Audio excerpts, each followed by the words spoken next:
Chers collègues, bon après-midi de Berlin. J'espère que vous m'entendez bien. Soyez tous les bienvenus. Donc, dans cette thématique 3, principe humanitaire, espace humanitaire de coordination civilo-militaire, cela semble très intéressant parce que beaucoup de personnes sont venues nous rejoindre. Je vois qu'il y a 25 participants en plus des panélistes. Donc, il me semble que cela montre bien l'importance de la problématique dont nous allons discuter. Je suis Thomas Tenheisen. Je suis le directeur de l'assistance humanitaire au sein du ministère des Affaires étrangères de l'Allemagne. Je serai accompagnée de Julie Bélanger, que je ne vois pas encore à l'écran, mais je suis sûre qu'elle va arriver. Pendant 2 heures, nous allons donc parler de cette problématique. Nous verrons comment assurer l'accès aux personnes qui en ont le plus besoin, comment réaffirmer les principes humanitaires et renforcer la coopération civilo-militaire dans les régions affectées. Tout d'abord, nous allons avoir une vue d'ensemble de la situation dans la région. C'est Meke Makita qui va nous donner cette vue d'ensemble. Merci, Madame Maketa. Votre contribution sera très précieuse, j'en suis sûre, car vous êtes coordinatrice résidente humanitaire au Burkina Faso depuis de nombreuses années et je crois que vous avez une expérience, une très grande expérience dans ce domaine.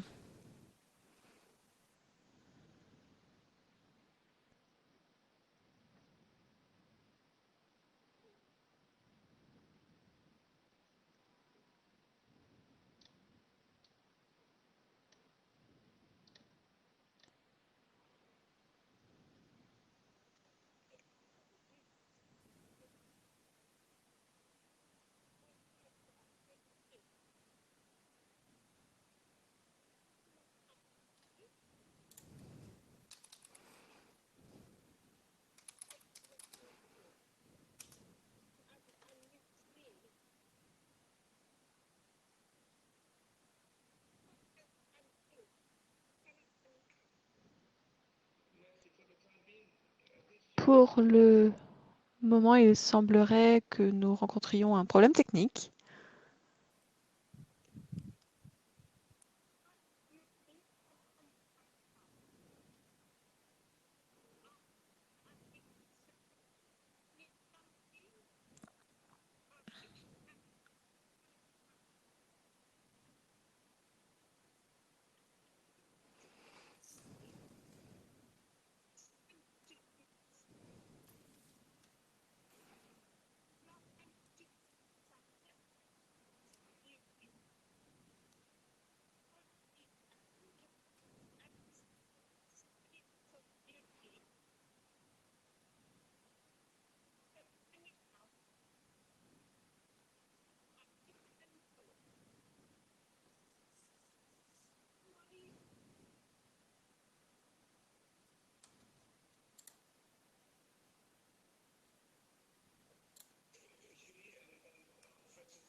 Julie et nos amis à Copenhague, je crois que nous avons toujours un problème de communication. Est-ce que vous pourriez essayer de résoudre le problème?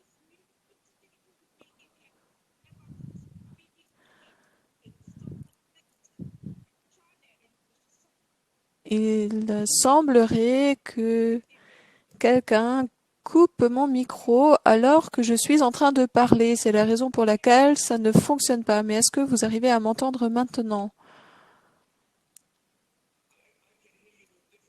Alors je vous entends, mais très difficilement. Il y a un petit peu de mieux.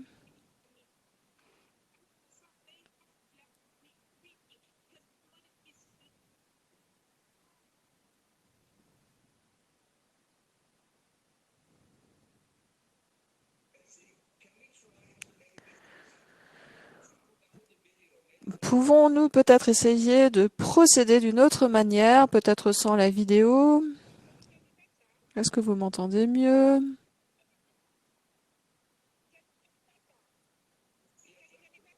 Est-ce que vous m'entendez mieux maintenant? Oui. Bien.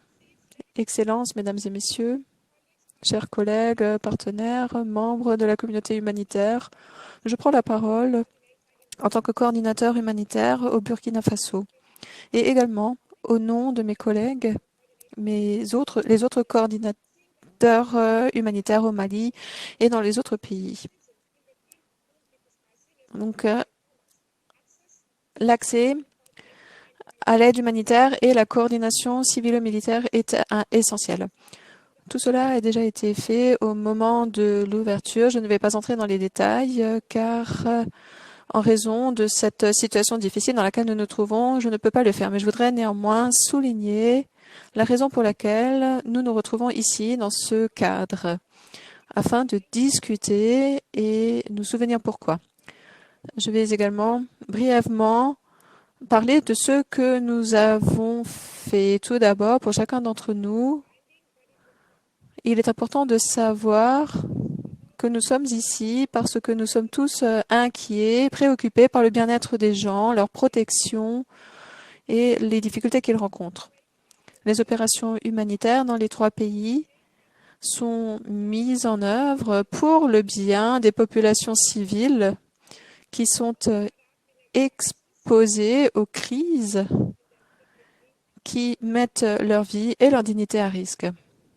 Ensuite, l'action humanitaire est réalisée dans ces pays parce que les États ont demandé de l'aide de la part de la communauté internationale humanitaire. Évidemment, dans le respect des lois nationales. De la même manière, les organisations humanitaires jouent un rôle essentiel car ils répondent aux besoins des gens qui ont besoin d'assistance et ils s'assurent que les besoins soient comblés dans le respect des lois internationales. Ensuite, nous sommes ici parce que dans les 3 pays, les populations civiles, celles qui ont le plus besoin d'assistance humanitaire, ont le droit d'obtenir cette aide qui leur sauve la vie. Et notre focus d'aujourd'hui est placé sur la manière avec laquelle nous pouvons nous assurer que l'accès aux populations civiles est facilité afin que ces populations puissent obtenir les services basiques les plus essentiels et les moyens de subsistance. Nous devons également examiner comment nous pouvons nous assurer que les associations humanitaires puissent avoir accès également aux populations elles-mêmes afin qu'elles puissent fournir cette assistance. Depuis le début de la crise au Sahel, l'action humanitaire souffre. Mais si cela ne suffisait pas, comme si cela ne suffisait pas, cela ne va pas s'améliorer. Il ne s'agit pas uniquement d'aborder les situations complexes dans lesquelles nous nous trouvons. Il faut également garder à l'esprit le problème les nombreux problèmes que rencontrent les communautés. C'est la raison pour laquelle nous devons voir comment, ensemble, nous pouvons faire en sorte de fournir une assistance humanitaire tout en tenant compte des besoins des communautés. Ils ont besoin d'un accès sécurisé à des services de base et des possibilités, des moyens de subsistance. Dans ce contexte, des défis se placent face à nous dans le domaine de la coordination. Et de la même manière, il existe des défis à certains endroits qui sont liés à l'incapacité de comprendre ce que chacun des partenaires attend. Et ce, dans le respect des populations. Je ne vais pas entrer dans les détails, mais je voudrais vous donner un exemple illustré de ce que nous faisons. Alors que les États ont la responsabilité de mettre en œuvre des opérations, Et vu ce que je viens de partager avec vous, nous devons trouver une manière de nous assurer que les besoins soient comblés et permettre aux acteurs humanitaires de travailler en coordination et avec l'engagement, de sorte à ce qu'il y ait de la confiance de la part des communautés concernant les actions humanitaires et le bien-être le bien fondé de ces actions. C'est un aspect critique pour nous tous. Nous savons aussi, en particulier au Burkina Faso, qu'il y a de plus en plus de défis avec les rebelles, des populations auxquelles il faut accéder ne peuvent être accédées en raison des routes coupées. Alors comment pouvons-nous coopérer de sorte à ce que la population civile continue à obtenir le besoin, l'aide dont ils ont besoin? Et nous devons travailler avec eux, et ce, dans le respect des principes humanitaires. Comment pouvons-nous, ensemble, nous assurer qu'il n'y a pas de tension, mais qu'il n'y ait pas de méfiance entre les civils, les humanitaires, et il faut également que chacun sache à quoi correspondent ces actions. Ce n'est pas forcément à cause du contexte, mais également, c'est peut-être aussi le fruit de sessions de dialogue. Et ces sessions de dialogue sont organisées. Et j'espère qu'à travers les discussions, nous pourrons voir comment les rendre opérationnelles pour le bien-être de la population. Le dernier point que je voudrais mentionner, et cela nous concerne tous, c'est qu'étant donné le contexte de cohésion sociale et de responsabilité, et au vu des besoins humanitaires exprimés par les différentes communautés,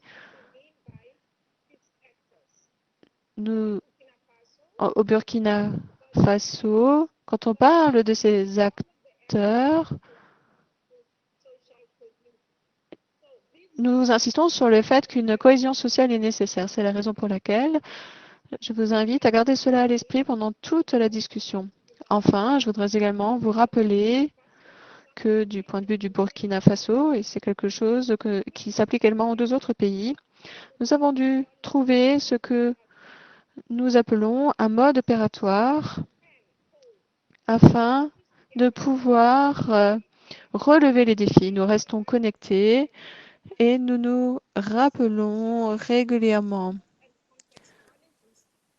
Ce n'est pas la solution aux multiples défis, mais c'est une manière de faire en sorte que les communautés puissent obtenir l'assistance et de trouver d'autres moyens de subsistance. Je vais arrêter maintenant, car je sais que les panélistes qui attendent de pouvoir s'exprimer ont également bon nombre d'informations à vous donner. Mais je voudrais néanmoins vous rappeler pourquoi nous sommes ici,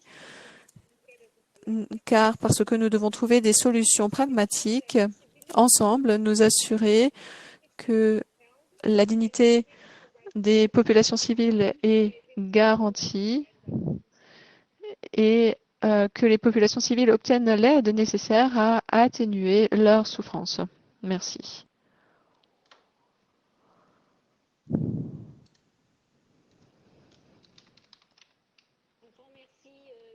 Thank you.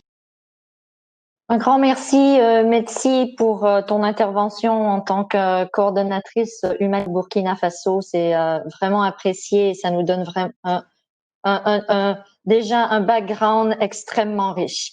Excellence, Dr Thomas, mesdames, messieurs et chers collègues. Je suis Julie Bélanger, donc je suis la chef du bureau régional OCHA pour l'Afrique de l'Ouest et du Centre. Et il me fait plaisir aujourd'hui de représenter OCHA dans le groupe numéro 3 sur l'accès humanitaire et la coordination civilo-militaire.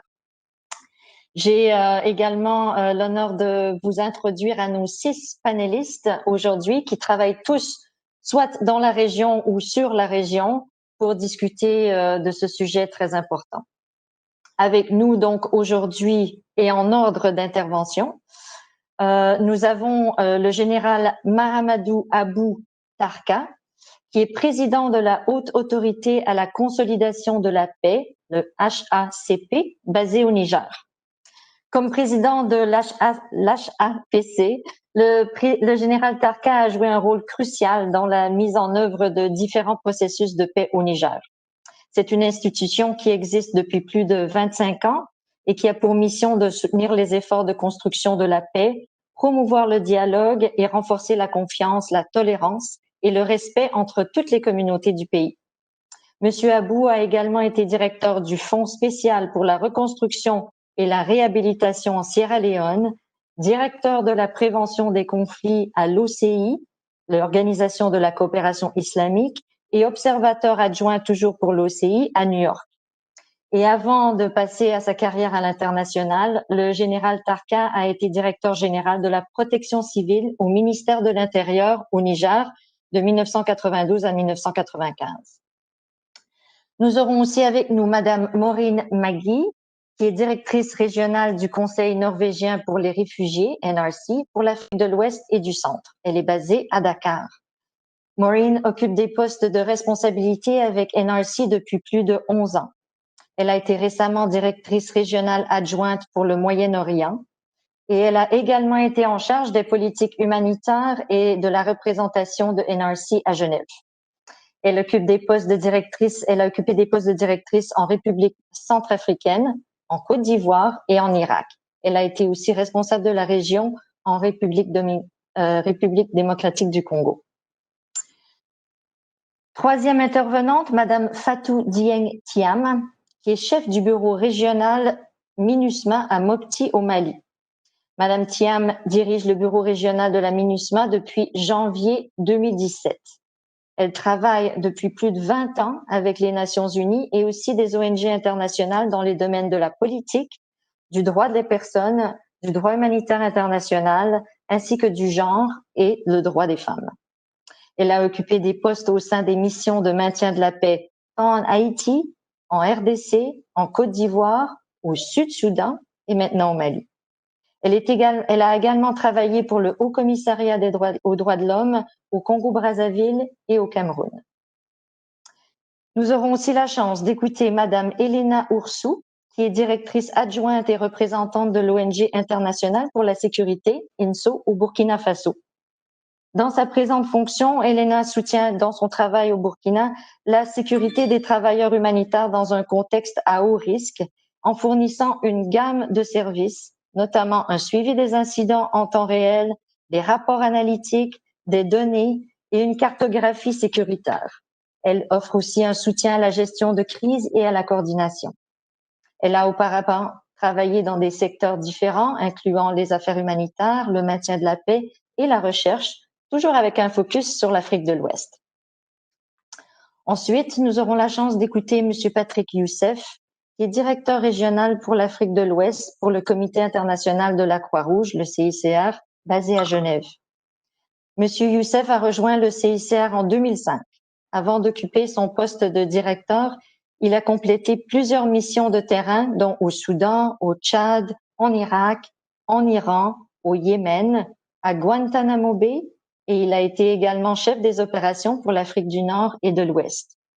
En plus de sa solide expérience sur le terrain, Monsieur Youssef a travaillé sur des sujets de droit humanitaire international tels que le traitement des garanties juridiques des personnes privées de liberté, le recrutement des enfants dans les forces armées et la justice transitionnelle.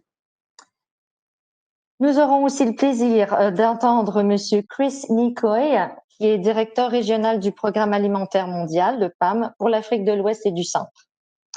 Chris a travaillé 24 ans avec le PAM. Il a débuté sa carrière en Ouganda et en Angola, et il a aussi dirigé un nombre important d'opérations logistiques jusqu'à ce qu'il occupe plus récemment un poste de conseiller spécial sur les réformes du système des Nations Unies à New York. Dans son rôle de directeur régional, Chris nous apporte une vaste expérience de direction d'opérations diverses et complexes. Ainsi, également, il nous apporte son expérience sur le partenariat avec les gouvernements nationaux, les institutions régionales et les bailleurs de fonds. Donc, comme vous le voyez, on a avec nous une richesse incroyable de connaissances et d'expériences sur lesquelles nous nous reposerons pour nos discussions aujourd'hui.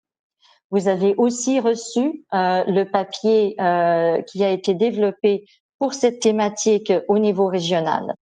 J'aimerais simplement noter ici qu'il y a eu une toute petite erreur d'écriture tant dans la version anglophone que francophone papier. Vous verrez dans un des paragraphes sur le triple nexus qu'il est mentionné que le triple nexus ne compromet pas les principes humanitaires. Je crois qu'il est important ici de noter que l'expression des partenaires dans ce papier se voulait être plus nuancée pour dire que en fait le triple nexus peut éventuellement compromettre les principes humanitaires et donc il est important d'avoir une approche coordonnée. C'est ce que nous discuterons plus amplement aujourd'hui. Je laisse maintenant la parole à la modératrice du panel, Madame Yane Medjal, qui nous accompagnera pour la prochaine étape. Over to you, Yane.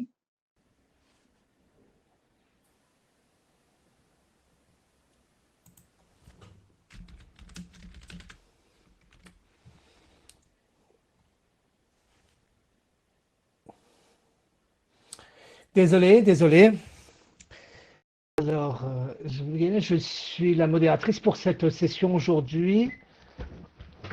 Je vais donc animer et la table ronde et les questions-réponses. La première séquence va démarrer tout de suite avec 3 orateurs, comme nous l'avons déjà entendu. Tous les participants sont invités à poser des questions aux orateurs en utilisant la fonction questions-réponses à droite de votre écran. Quand vous posez vos questions, s'il vous plaît, dites à qui vous les posez. Et évidemment, vous pouvez les poser dans la langue que vous voulez.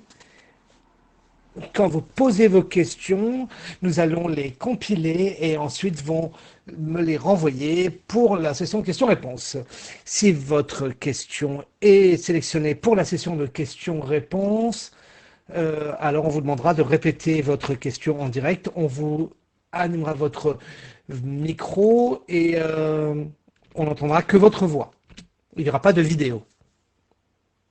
Avant que je passe le microphone aux orateurs, laissez-moi vous rappeler que vous devez respecter le temps de parole, pas plus de 8 minutes chacun. Merci à tous les orateurs de s'y tenir. J'appelle en premier la haute autorité pour la consultation de paix au Niger, son Excellence Général Taka. Le micro est à vous, mon général.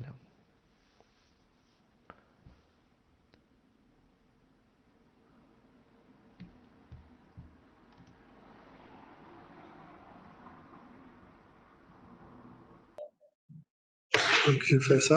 Oui, cliquez. Une fois. Une seule fois. Là, c'est bon? Mesdames et messieurs, je vais vous parler en français, si ça ne vous dérange. Mesdames et messieurs, tout protocole est respecté. Je suis donc le général Mohamed Aboutarka du Niger. Je dirige la haute autorité à la consolidation de la paix. C'est une agence du gouvernement qui est chargée de travailler avec les minorités. Comme vous le savez, les conflits dans le Sahel mettent en cause les États sahéliens avec les minorités, très souvent les minorités nomades. La haute autorité à la consolidation de la paix a été créée dans les années 94 pour suivre la mise en œuvre des accords de paix avec la rébellion Touareg. Elle a donc continué son travail et aujourd'hui, elle s'occupe des zones de conflit. Elle s'occupe essentiellement des zones dans lesquelles les groupes non gouvernementaux mènent des activités de banditisme, des activités de terrorisme ou des activités de pillage. Alors, le sujet de notre discussion aujourd'hui, de notre panel, c'est l'accès humanitaire et la coordination civilo-militaire. Très rapidement, je voudrais présenter la situation au Niger sur le plan sécuritaire. Je dois dire que le gouvernement du Niger et l'administration du Niger est présente sur l'ensemble du territoire national. Nous n'avons pas de zone dans laquelle l'administration est absente. Il n'y a pas donc de zones qui sont occupées par des groupes terroristes ou des groupes armés non gouvernementaux. Ça n'existe pas. Nous avons nos communes, nous avons les départements qui sont dirigés par des préfets, nous avons les régions, et dans aucun chef-lieu de commune ou chef-lieu de département, l'administration n'est absente. Cela veut dire que sur l'ensemble du territoire, le gouvernement est capable de travailler. Alors, nous distinguons quand même, pour ce faire, environ 3 zones d'accès, pour l'accès humanitaire et pour l'accès des organisations qui sont chargées du développement.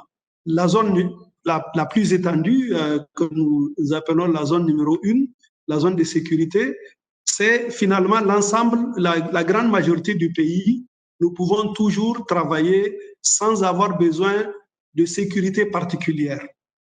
Nous avons une autre zone que nous appelons la zone numéro 2, qui est une zone à côté des zones de conflit. Alors, les zones de conflit au Niger, c'est la région ouest, zone de Tillabéri, nous l'appelons, qui est sur la frontière avec le Mali et le Burkina Faso. Et la deuxième zone de conflit, c'est la zone est, qui est frontalière du Tchad et du Nigeria. Donc, c'est la zone de Difa. Ça, c'est la troisième zone. Donc, dans la deuxième zone, ce sont des zones qui sont à côté de Tillabéri, à côté de Difa, où la sécurité n'est pas totale, mais où il est toujours possible pour les agences de développement et les agences humanitaires de travailler à travers les ONG nationales ou l'administration de l'État. Comme je vous le rappelle, l'administration de l'État est partout. Nous avons des services techniques dans tous les domaines qui sont répartis sur l'ensemble du territoire national. Et enfin, les zones de conflit, la zone de Tillabéri, la zone de Difa, dans lesquelles le principe de la coordination civilo-militaire est actif. Effectivement, dans ces zones, l'intervention des agences humanitaires et des agences de développement est soumise, disons, à la discussion avec le gouvernement et avec les forces de sécurité. Alors, évidemment, la première des choses, lorsque une agence humanitaire veut intervenir ou un organisme de développement veut mener des projets, la première des choses, c'est qu'on fait, c'est d'essayer de sécuriser la zone, c'est-à-dire apporter une sécurité de proximité, une sécurité de l'environnement, pas une sécurité visible, mais disons que lorsque nous savons qu'il y a une intervention humanitaire dans une zone, les militaires vont se déployer pour sécuriser les populations dans la zone. Alors ça, c'est la première, c'est le modèle que nous voulons évidemment avoir partout. C'est le modèle que nous militons pour mettre en place. Lorsqu'il est néanmoins nécessaire d'avoir accès à certaines populations et que les informations que nous avons, les renseignements que nous avons, disent que cette zone est effectivement une zone dangereuse dans laquelle les menaces sont manifestes, à ce moment et à ce moment seulement, nous devrons recourir à l'escorte des agences humanitaires. Évidemment, c'est vraiment en cas de force majeure et en dernier recours. Voilà un peu ce que je voulais dire par rapport à la situation dans mon pays. J'attendrai un peu les différentes questions pour aborder de manière plus spécifique les moments. Alors, je voudrais essayer la caméra, comme ça peut-être. Voilà, mesdames et messieurs, donc j'ai fini mon intervention et je crois que la caméra marche cette fois-ci. Je vous remercie. Voilà.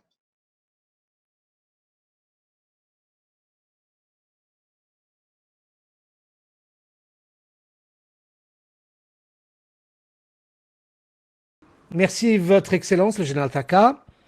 Maintenant, nous allons entendre du directeur régional du Conseil des réfugiés norvégiens, M. Maki. Le microphone est à vous.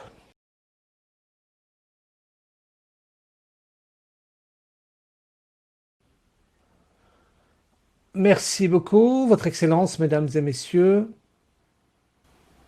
Nous avons un problème de son. Désolé, je n'entends rien.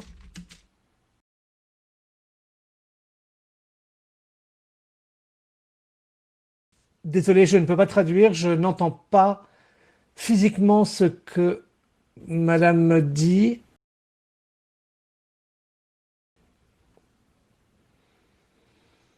Désolé. La situation sécuritaire est très mauvaise. Désolé, je n'entends vraiment pas. Est-ce que vous pourriez peut-être vite éteindre votre vidéo? Peut-être que la qualité sera meilleure. Voilà. Est-ce que c'est mieux? C'est pas merveilleux, mais disons que oui, on va essayer de faire avec. Merci. Oui, alors. Thank you. Thank you very much. So yes, as I was saying, humanitarian access is fundamentally dependent upon the respect of international law and humanitarian principles. So there's some differences. All the consultation real the line between military, political, and humanitarian responses. The challenges to humanitarian access are many, and I will only focus on three this afternoon. First of all, the impact of counterterrorism measures on humanitarian operations. Secondly, the need for an efficient civ-mil coordination mechanism in all three countries. And thirdly, the risk of a politicized humanitarian response. So to start, counterterrorism measures. Despite the fact that the United Nations Security Council resolutions reaffirm the need for counterterrorism measures to comply with international humanitarian law, IHL, there's no guidance given to states on how to do this in practice, and their adherence to this requirement is not measured and it's not reported on. So governments, understandably, they may be inclined to apply the measures in line with their own political, military, or security aims. And if there are no checks and balances, IHL and principled humanitarian action can often become the casualties of counterterrorism agendas. We sometimes hear of this narrative of counterterrorism exceptionalism. This is the idea that IHL somehow does not apply to conflicts where counterterrorism is concerned. There is no legal basis for this argument, and IHL does not prevent states from fighting terrorism effectively.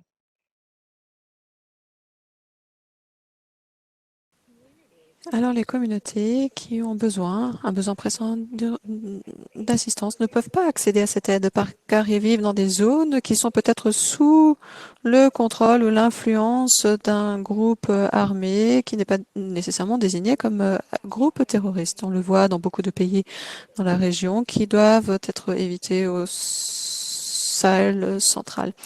Donc, nous avons 4 recommandations à émettre. Tout d'abord, des activités humanitaires impartiales doivent être exclues. C'est ce type d'exclusion que l'on appelle souvent l'exemption humanitaire et conforme au droit humanitaire international et compatible avec les responsabilités de l'État.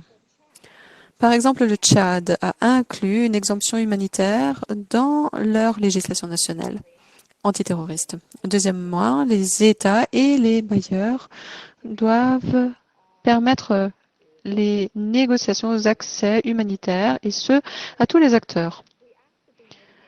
Donc, nous avons enfin demandé à ce que l'approche soit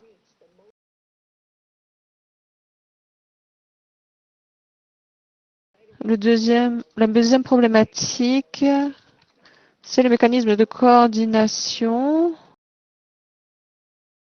Pourquoi est-ce si important?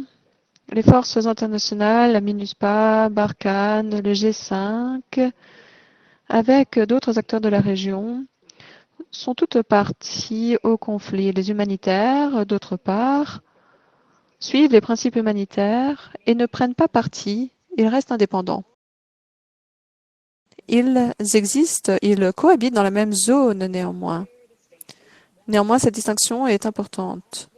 Une distinction qui est comprise des populations. Donc, cette distinction entre les acteurs humanitaires et les acteurs militaires. Ça signifie que les humanitaires ne doivent pas utiliser l'infrastructure ou les escortes des acteurs militaires, sauf en cas de dernier recours.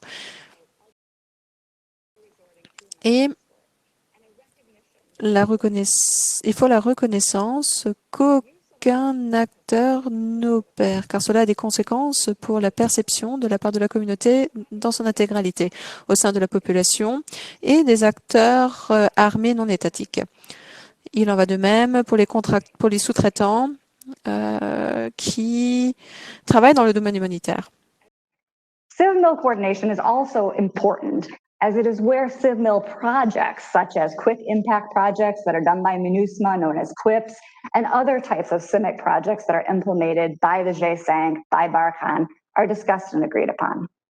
While these projects can take various forms, the activities that are similar to those of humanitarian workers and overlap either in time or geographical scope cause concern, as again, they are blurring the lines and placing humanitarian aid workers at risk. While militaries have a role to provide assistance in areas which are beyond the reach of civilian and humanitarian actors, it is very important to analyze the protection risks to the population. Would this type of an assistance increase a community's vulnerability to an attack by a non-state armed group, for example? Could this type of project lead to increased tensions between communities, whereas other communities may be more in need but aren't receiving this type of CIMIC support? Thus, the current weak SIMCORD system has prevented building really necessary relationships between civil and military authorities and humanitarian actors.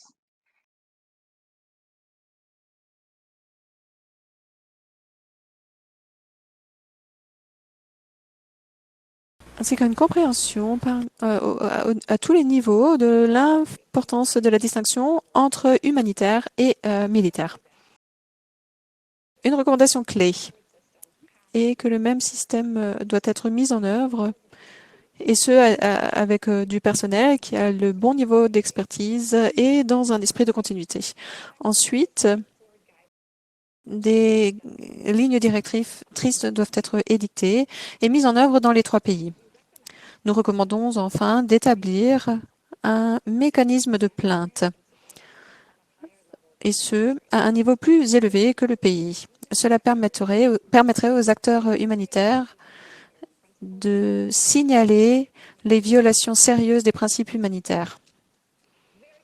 Donc très rapidement, juste pour conclure, un point concernant le Nexus. Il y a un soutien important en faveur d'une meilleure coordination entre les efforts militaires et humanitaires. And peace building. While the values of the triple nexus are many, we also need to frankly discuss and confront the risks of a triple nexus approach. The Central Sahel is an urgent humanitarian crisis. That's why we're all here today. Thus, we need to ensure that the ongoing peace and stabilization discussions commit to the respect of humanitarian principles and a scale up of the humanitarian response. The peace pillar, the third pillar of the Nexus, should be incorporated as peace building and de-linked from military efforts. Yes. We're running a bit short on time. May I ask for your final remarks, please? Thank you. Absolutely. So the peace pillar, it needs to be de-linked from military efforts. Donc le pilier paix doit reposer sur la cohésion sociale. Et une fois que ce pilier paix a été défini, nous devons reconnaître que différents acteurs ont différents rôles et différentes responsabilités qui dépendent du contexte. Enfin, nous demandons aux organisations de développer leurs recommandations, leurs directives en conformité avec ces différents niveaux que nous venons d'évoquer. Merci beaucoup. Merci beaucoup. Je voudrais maintenant demander au dernier intervenant, le directeur adjoint d'INSO du Burkina Faso, Madame Elena, de prendre la parole. Madame Elena Oursou, de prendre la parole. Merci beaucoup. J'espère que vous m'entendez. Bonjour, bonjour à tous. Je prends la parole en tant que directeur adjoint de l'Organisation internationale pour la sécurité des ONG au Burkina Faso. Tout d'abord, je voudrais vous dire que nous nous trouvons au cœur du Sahel.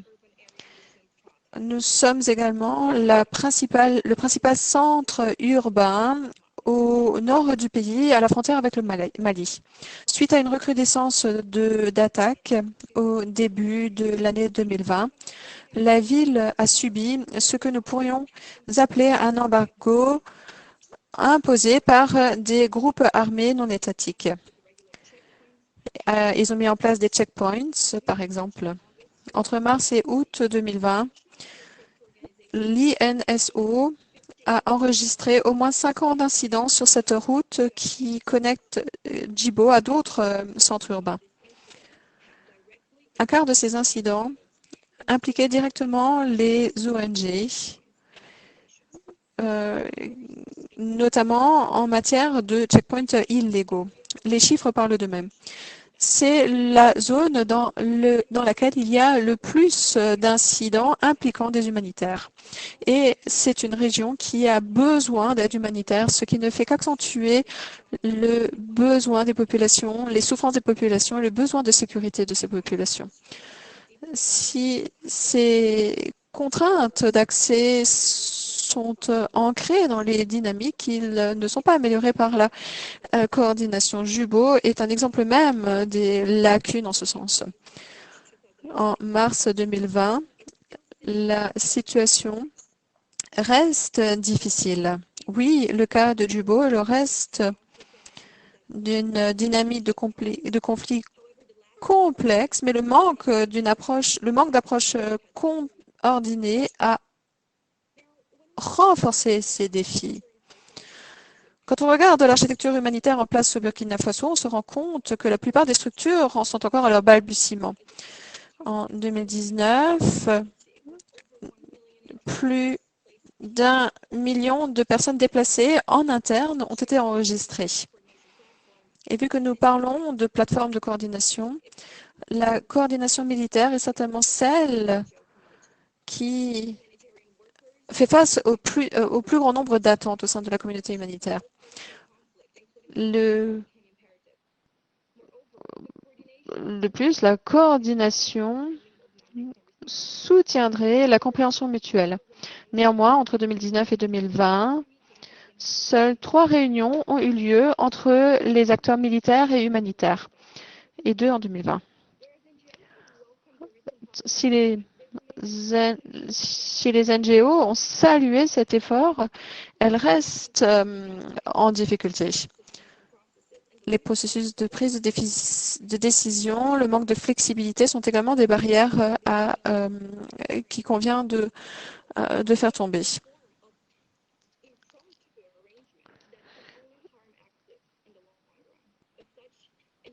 Les ONG ont exprimé, ont affirmé être prêtes, notamment pour...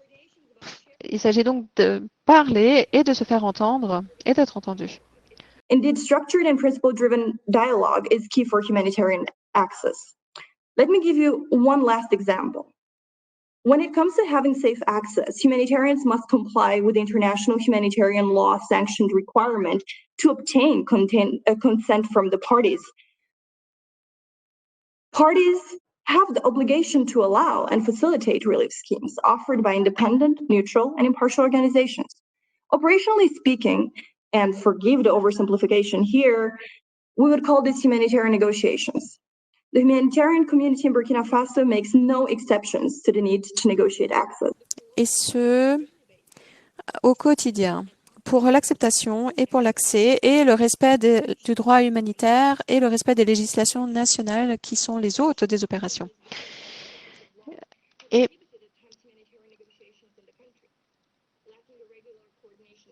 le manque de coordination régulière avec le militaire, les inquiétudes opérationnelles peuvent être abordées. Les militaires n'ont pas la vision d'ensemble de la manière avec laquelle les humanitaires opèrent. Cela a entraîné l'adoption de mesures ad hoc, comme par exemple la prise de certaines décisions sans tenir compte de l'ensemble des éléments. Permettez-moi de conclure. Oui, les attentes sont élevées et sont de plus en plus élevées et nous commençons à manquer de temps. Je voudrais également souligner 3 messages clés. Les préconditions pour l'accès sécurisé des humanitaires. Tout d'abord, il est crucial que la coordination humanitaire travaille de sorte à améliorer l'accès et à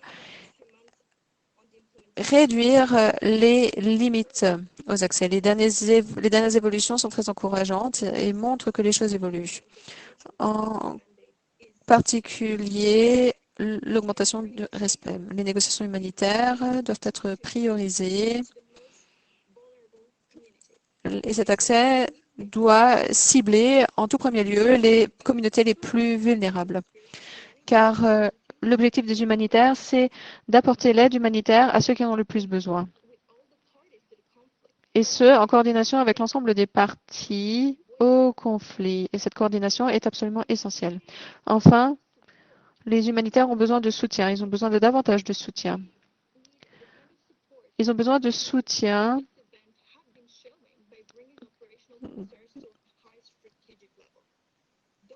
les bailleurs sont des acteurs essentiels dans ce contexte. Les ONG sont très reconnaissantes, en particulier du service aérien fourni par l'ONU. Nous aimerions que ces efforts soient poursuivis. Je voudrais également vous remercier d'avoir organisé cet événement et vous remercier de soutenir la sécurité des travailleurs humanitaires et je me réjouirai de répondre à toutes vos questions.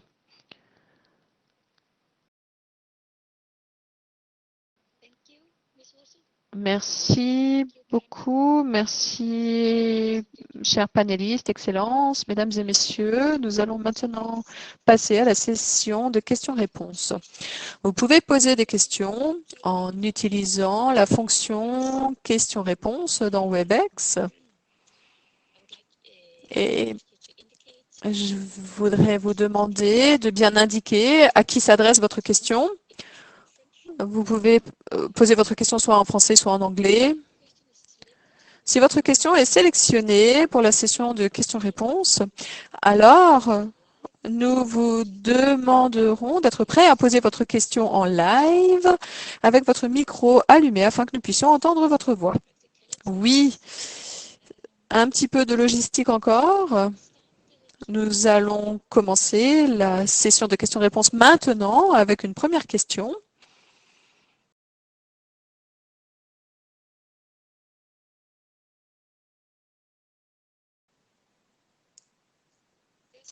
Première question de... Pardonnez-moi.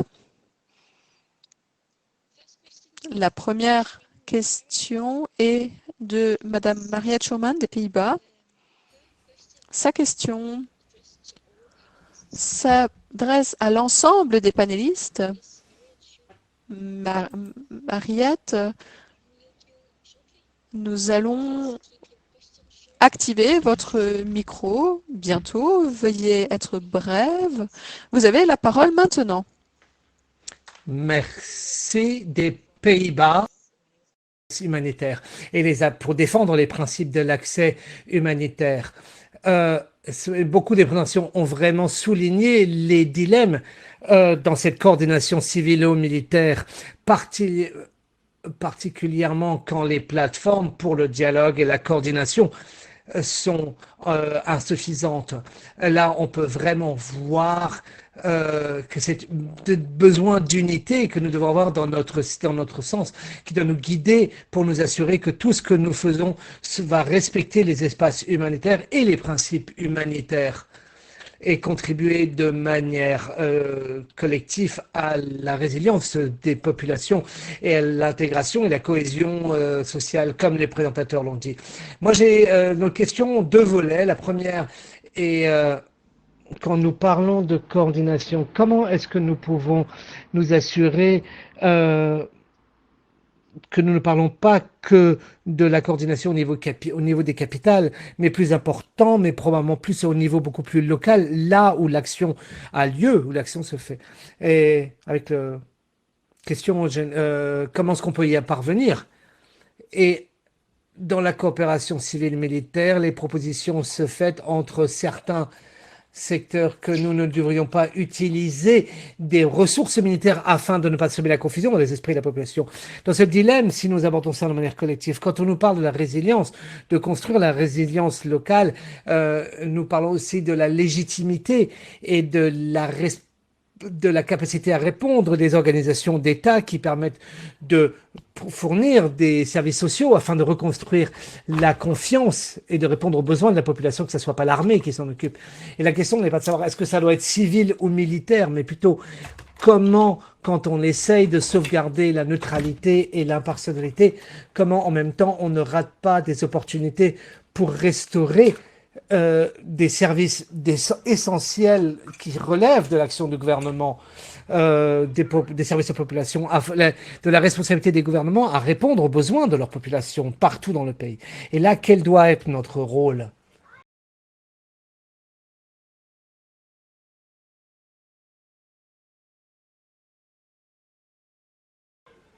Plutôt que regarder les partenaires internationaux, mais la question quels sont les différents mandats et responsabilités, d'essayer de voir ce que nous, collectivement, pouvons faire en termes de reconstruction du contrat social. And building, strengthening a responsive government. Ms. Sherman, may I ask to keep brief, please? I'm done. Thank you. Thank you so much for your question. Thank you, Ms. Sherman. I call upon the whole panel to respond. Please remember to keep your answers short and concise. Panel, please, the floor is yours.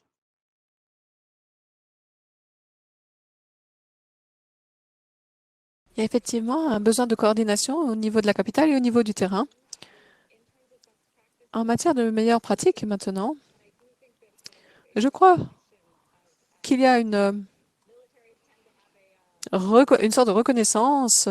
Les militaires occupent la fonction de contrôle, de commande centrale. Ils sont habitués à cela au niveau du terrain, mais puis il y a un véritable besoin également au niveau central pour s'assurer que la coordination entre les deux soit assurée. Car les décisions sont souvent prises et requièrent cette approbation centrale. Enfin, because decisions are often taken at both levels and oftentimes do need that central approval. So I think that is very. Je crois que reconstruire le contrat social et les problèmes qui se posent font partie d'une problématique complexe avec des causes très complexes en région, des conflits qui existent dans la région. Et c'est la raison pour laquelle Nexus est très intéressant, car il y a en effet un besoin pour l'État de reconstruire ce contrat social, ou du moins une partie qui a disparu, si je puis dire. Et il y a un véritable besoin de soutien en ce sens. Et je sortirait le militaire de cette question. C'est quelque chose que nous devons vraiment faire au niveau civil de l'État. Il nous faut l'implication des enseignants, des acteurs civils, les infirmières, les techniciens de l'eau. Nous avons besoin qu'ils soient présents et répondent aux besoins essentiels de la population. Donc ça, c'est une action clé et je n'impliquerai pas les militaires là-dedans. Car il en va de la responsabilité de cette relation, la partie technique de l'État, les services sociaux, la gouvernance centrale, qui est vraiment essentielle dans ce domaine-là. Et voilà, je donne la parole aux autres.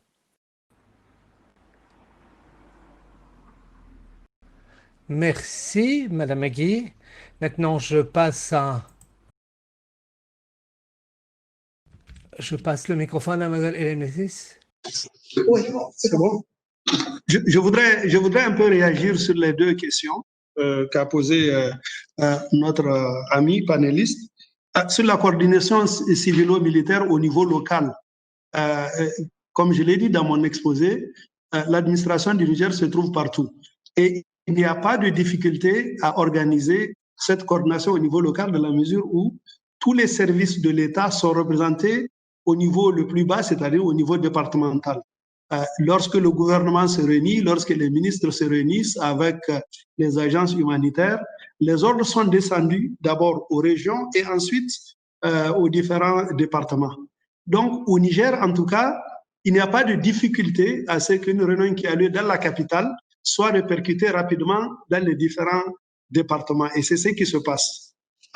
Autour de chaque préfet de département, vous avez tous les services de l'État, y compris évidemment les services de sécurité, l'armée, la gendarmerie et les différents services techniques, les différents ministères, agriculture, élevage, etc. Donc, au Niger, en tout cas, la question de la coordination civilo-militaire qui est faite, oui, au niveau de la capitale, mais est très rapidement transmise au niveau du lieu où l'opération se déroule.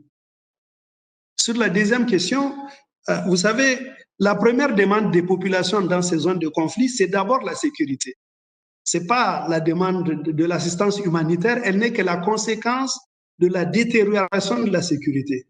C'est pour ça que les actions humanitaires gagneraient à ce que la sécurité soit rétablie le plus rapidement possible.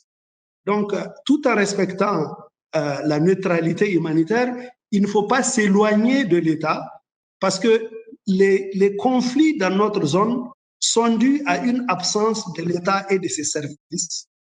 Et donc, il faut accompagner l'État à regagner sa crédibilité et sa légitimité dans les zones de conflit auprès des populations. En fait, ce ne sont pas les populations qui sont en conflit les unes contre les autres, ou bien ce ne sont pas les populations qui sont en conflit contre l'État. Ce sont des groupes armés qui utilisent la violence pour casser la stabilité dans une zone, pour casser la quiétude dans la zone.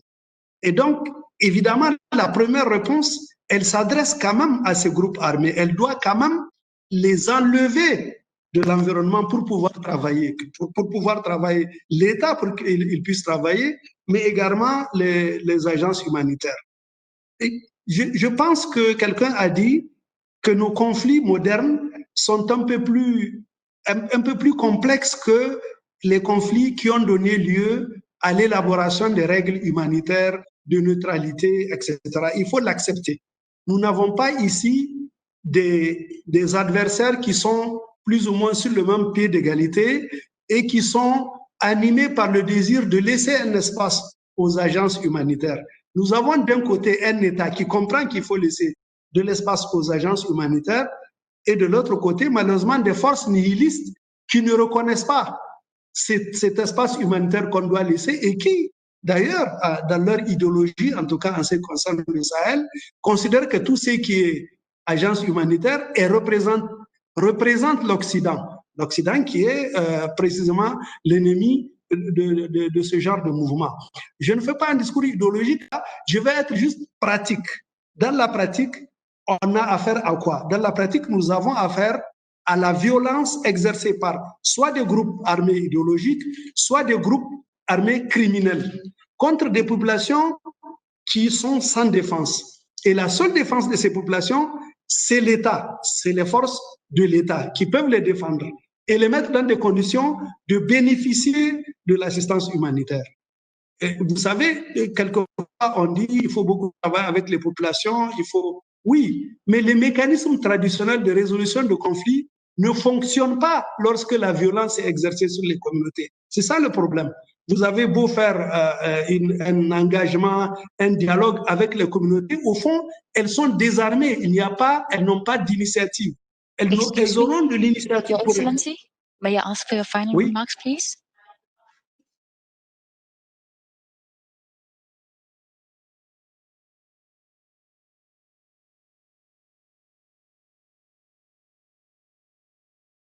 Je vais vous demander de, s'il vous plaît, abréger, parce que le temps est en train de se couper.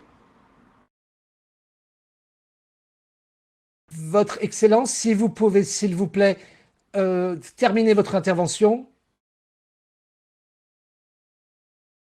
Donc, très bien. Voilà, mon intervention est terminée. Merci beaucoup. Merci, Votre Excellence, Général Taka. J'ai été informé que Madame Euse voudrait également répondre à la question. Avant que je lui passe le microphone, je voudrais vous rappeler au public que quand vous posez une question dans les questions-réponses, s'il vous plaît, indiquez également à qui vous adressez cette question. Et maintenant, je passe le microphone à Madame Euse.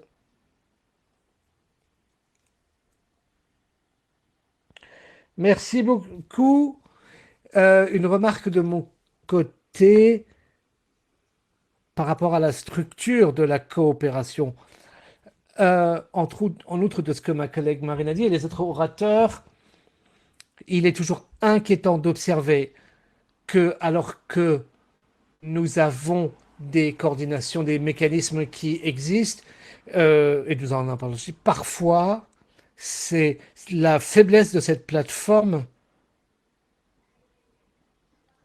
va être la caractéristique principale de notre action. Et certains des participants ont déjà mentionné le fait que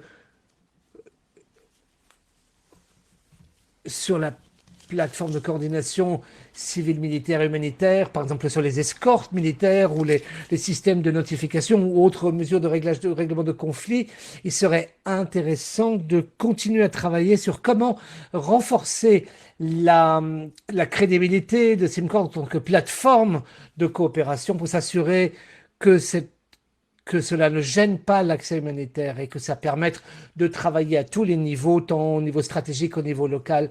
Voilà, ce que je veux dire, c'est vraiment, par exemple, dans ces lieux extrêmement isolés ou dans les capitales des pays, donc également au niveau du niveau régional. Merci beaucoup.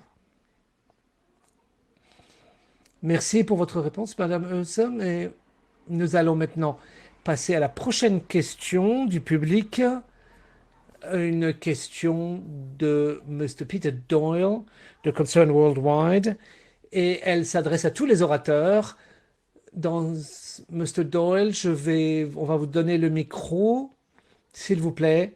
Pensez à rester bref. Vous avez le micro, Mr. Doyle. Merci beaucoup et bon après-midi à tout le monde.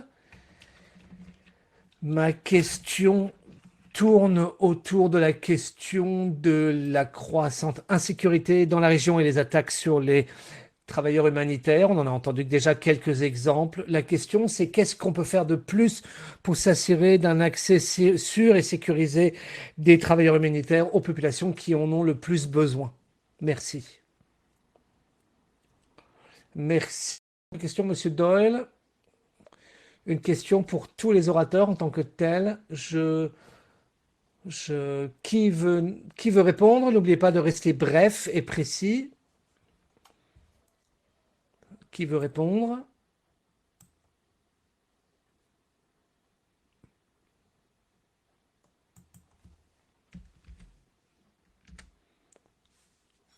Est-ce que nous avons quelqu'un parmi les orateurs qui veut répondre à cette question?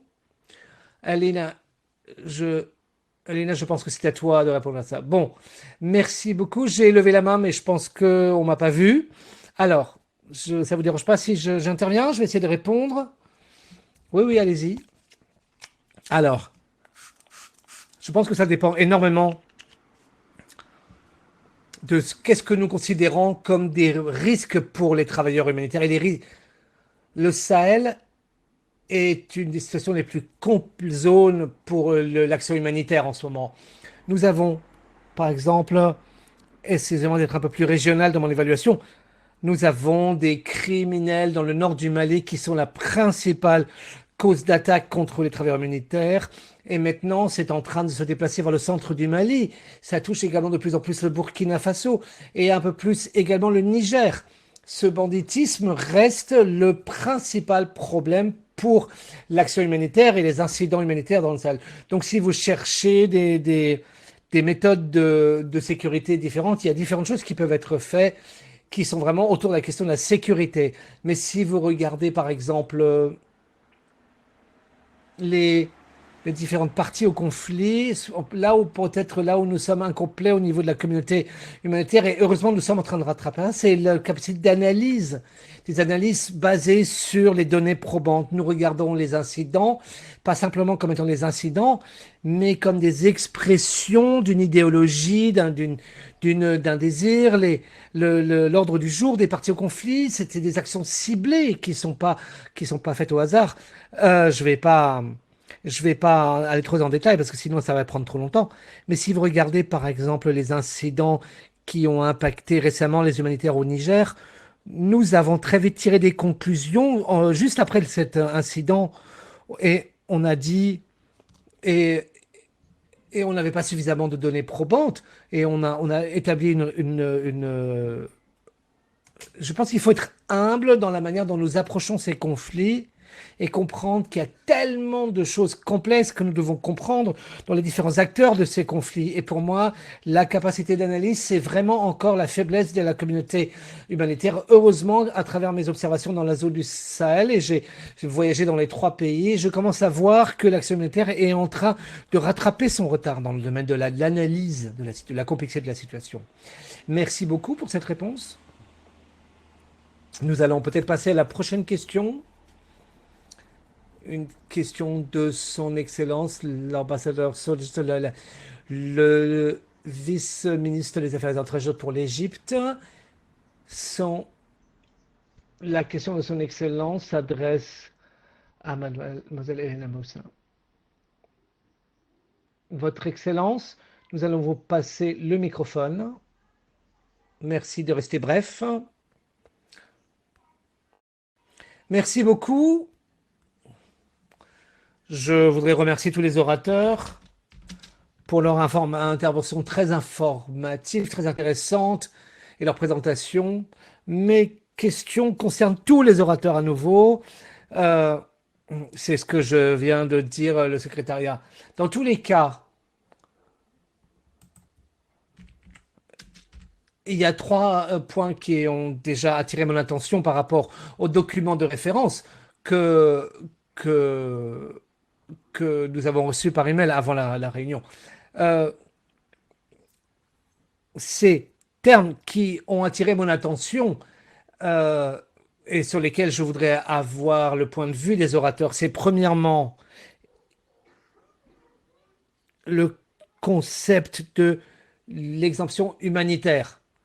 L'exception humanitaire sur lesquelles qui figure déjà dans le document de référence. Et j'aimerais savoir exactement comment est-ce que vous allez appliquer cette définition d'exception humanitaire quand le concept lui-même est sujet à controverse, quand il dans son application internationale, dans tous les contextes humanitaires.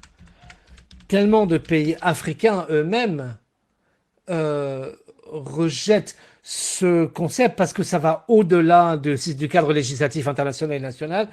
Donc, je voudrais avoir votre point de vue là-dessus. Une autre question que j'aimerais voir répondre, c'est la plateforme de coordination civile-militaire dont vous avez fait référence.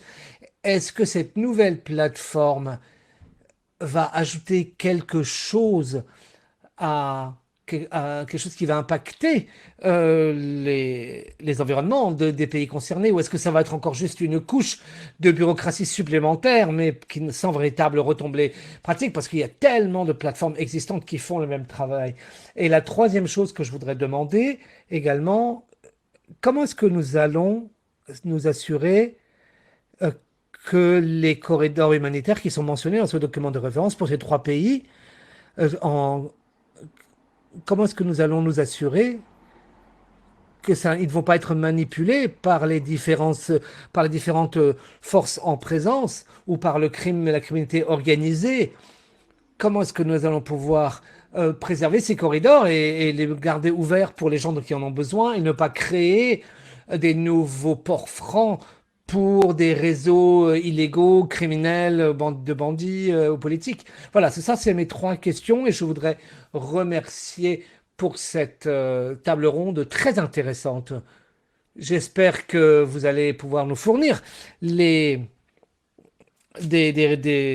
conclusion qui va apporter une approche consensuel sur comment nous allons pouvoir continuer à partir de là. Merci beaucoup.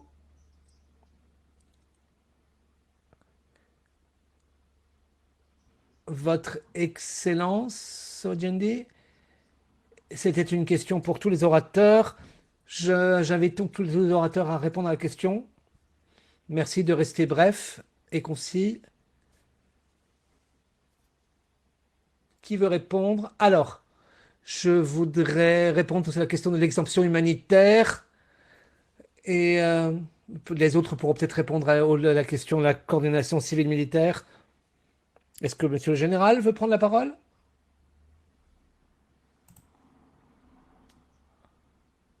Alors, bon, je vais répondre sur la question de l'exemption humanitaire. Oui, je comprends tout à fait que le concept d'exemption humanitaire est un terme qui est extrêmement controversé. Merci d'avoir soulevé ce point. Il y a beaucoup de travail qui a été mis dedans, mais ce n'est pas la peine de regarder très loin. Au sein de la région du Sahel, le Tchad a récemment reconnu que leur législation antiterroriste, qu'aucune de ces actes de cette loi peut être interprétée comme étant distincte du cadre humanitaire ou international, et que les actions humanitaires menées par des organisations majeures, impartiales et neutres sont exemptées de l'application de cette loi. Donc je pense que c'est un très bon exemple d'un pays dans la région, de ce qui est faisable afin d'assurer que les mesures antiterroristes ne sont pas des obstacles ou ne mettent pas en danger les actions humanitaires dans la région, ce qui n'est certainement pas le but des États. Dans les discussions que nous avons avec les différents acteurs, ils veulent soutenir l'action humanitaire et ils ont toujours ce dilemme, comment est-ce qu'ils peuvent assurer qu'ils luttent contre les réseaux terroristes, ce qui est très important. En même temps, il n'y ait pas des retombées négatives qui vont faire du mal à la population en matière d'assistance humanitaire. Donc je pense que c'est un très bon exemple et nous pouvons en tirer les leçons au Tchad. Merci beaucoup. Merci, Madame Magui. Est-ce que les autres orateurs veulent ajouter quelque chose là-dessus, sur cette question? Rapidement, très brièvement. Peut-être je vais juste dire quelques mots en ce qui concerne la plateforme de coordination civile-militaire. Je crois que c'était une des questions qui avait été posée. Oui, allez-y, Madame Ossa. Bien. Alors, d'un point de vue strictement ONG et en tenant bien évidemment très proche les questions opérationnelles, avoir une coordination régionale, ça implique qu'il y ait une harmonisation. Il ne s'agit pas de créer une couche administrative, bureaucratique au-dessus de ce qui va nous mener à encore plus de bureaucratie et des processus de prise de décision encore plus longs. Il s'agit de suivre le développement des conflits et les différentes forces en présence et quels sont leurs agendas dans la région. Si vous regardez l'évolution du conflit dans la région Sahel, vous voyez bien que les trois pays dont on parle aujourd'hui, Burkina Faso, Mali et Niger, il y a un certain nombre de dynamiques qui se recoupent, même au niveau des populations, et qui se recoupent, des acteurs qui se recoupent, qui traversent les frontières régulièrement et qui considèrent cette région comme un espace ouvert plutôt que trois pays différents. Donc il est très important qu'une décision technique sur comment, par exemple, on peut travailler avec l'armée, etc., qu'on ait peut-être une approche plus sophistiquée. Parce que l'idéologie des partis dans le conflit, dans les trois pays. Donc je pense que l'idée ici est d'avoir une approche stratégique sur comment nous opérons, plutôt que de créer des obstacles suffisamment ou mettre une couche administrative supplémentaire. Merci beaucoup. Merci Madame Osse pour votre réponse. Et ça voilà c'est la fin de notre première session de réponse. Nous allons maintenant passer à notre dernière table ronde. Elle va également concerner 3 orateurs. Je voudrais vous rappeler que vous pouvez continuer à poser des questions. Merci d'indiquer à qui vous adressez cette question. Vous pouvez la poser en français ou en anglais. Et si votre question est sélectionnée, alors nous vous passerons le microphone pour que vous puissiez la poser en direct. Maintenant, nous allons passer au deuxième table ronde. Je voudrais inviter la présidence de MINUSA du bureau régional à Mopti. C'est à vous.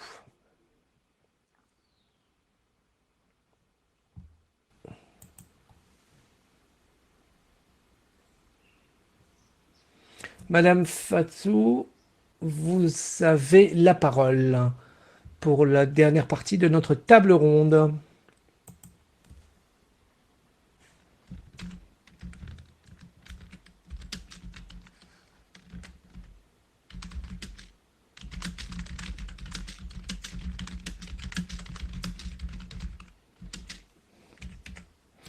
Nous semblons avoir un problème.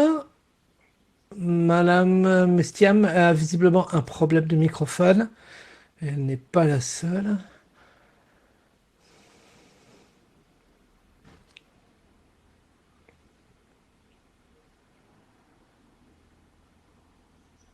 Madame Thiam, est-ce que vous m'entendez? Vous devez peut-être vous reconnecter à Webex.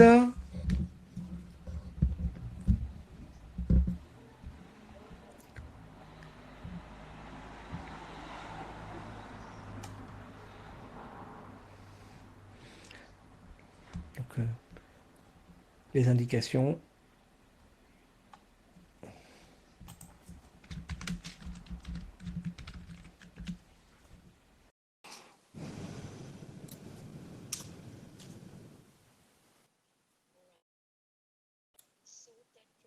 Bien. Pendant que nous essayons de résoudre le problème, je crois que nous allons passer à l'intervenant suivant. Je demanderai donc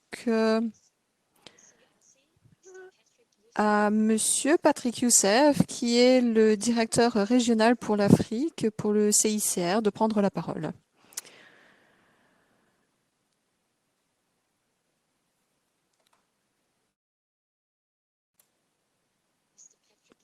Monsieur Youssef, est-ce que vous m'entendez maintenant? Oui. Merci Jane. Alors je vais essayer de rebondir sur ce qui a déjà été dit auparavant. On a parlé des mêmes problématiques vues de différents points de différents angles, de différents points de vue. Et je voudrais parler plus précisément du point de vue du CICR. Alors commençons par une par une histoire triste. Notre équipe a été impliquée dans une confrontation. Donc les membres de l'équipe ont été fortement choqués. Et ces équipes essayaient simplement de suivre l'impact de la distribution d'outils agricoles pour permettre aux communautés de cultiver leurs terres. C'est inexcusable, on ne peut pas expliquer ce type d'attaque. Cela montre aussi à quel point il est complexe de travailler, d'opérer de manière neutre, comme un intermédiaire neutre dans la région du Sahel aujourd'hui. Et dans un contexte aussi volatile et dans un environnement de conflit, je crois que la situation sécuritaire est liée à différentes menaces, elles-mêmes liées au mode opératoire des différents acteurs, mais également liées à la nature imprévisible de ces conflits. Il est très important de comprendre dans quel environnement nous opérons. Cet environnement est unique en matière de vulnérabilité, des vulnérabilités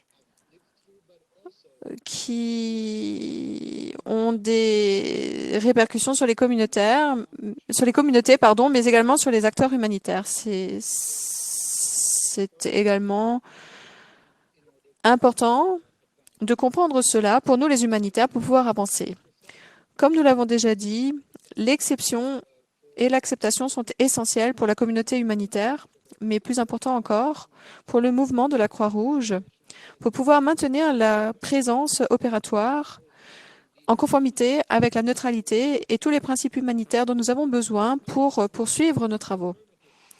Cela signifie une action neutre, impartiale, combinée un plaidoyer constant pour préserver l'espace humanitaire et, comme mes collègues l'ont dit, permettre de parler à tout le monde, les communautés, mais également les autres acteurs, ces hommes, ces femmes qui ont un impact sur la vie des gens et sur leurs moyens de subsistance. Cela a également un impact sur des centaines, des milliers de volontaires qui travaillent sur les fronts et qui sont également des membres des communautés affectées. Et nous travaillons sans relâche pour communiquer avec tous ces acteurs qui sont également étiquetés comme terroristes et sans lesquels nous n'atteindrions pas notre cible. Nous manquerions une grande partie du territoire qui est contrôlé par ces acteurs terroristes. L'acceptation signifie également, et comme Metsi l'a dit dans ses remarques d'introduction, est également corrélée à la confiance. Et la confiance est liée à des actions solides, mais également à un engagement fort avec ceux qui portent les armes, afin de s'assurer que les principes humanitaires soient observés, compris et mis en œuvre. Et je crois que ce qui est tout aussi important, c'est de pouvoir contribuer, et encore une fois, je dis contribuer et non pas mener, contribuer au respect mutuel de la loi internationale, car la paix est construite par des actions courageuses.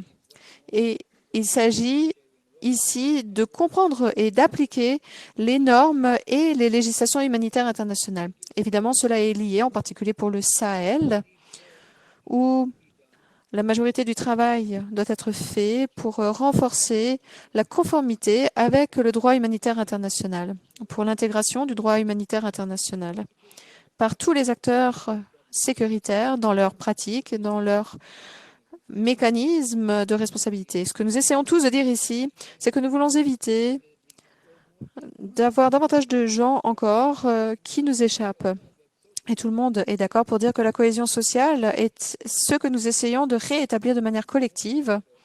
Nous essayons de soutenir les plus vulnérables, de mettre en place un environnement qui peut être considéré comme un pont important entre une résolution pacifique du conflit, le développement de la résilience, tout en s'assurant que l'ensemble des acteurs travaillent étroitement ensemble. Et comme Maureen l'a dit, une coordination sous-optimale peut aller à l'encontre même de ces efforts. Je voudrais peut-être ajouter un élément qui a été soulevé, qui a été occasionné par la pandémie du Covid-19. Nous sommes encore en train de nous sortir de cette pandémie qui a également eu un impact sur les humanitaires. Des mesures ont été mises en place et peuvent avoir des effets sur les populations et avoir un impact négatif sur la coordination civilo-militaire. La pandémie a eu un impact, car comme nous le savons, les acteurs militaires peuvent assurer l'accès aux populations civiles.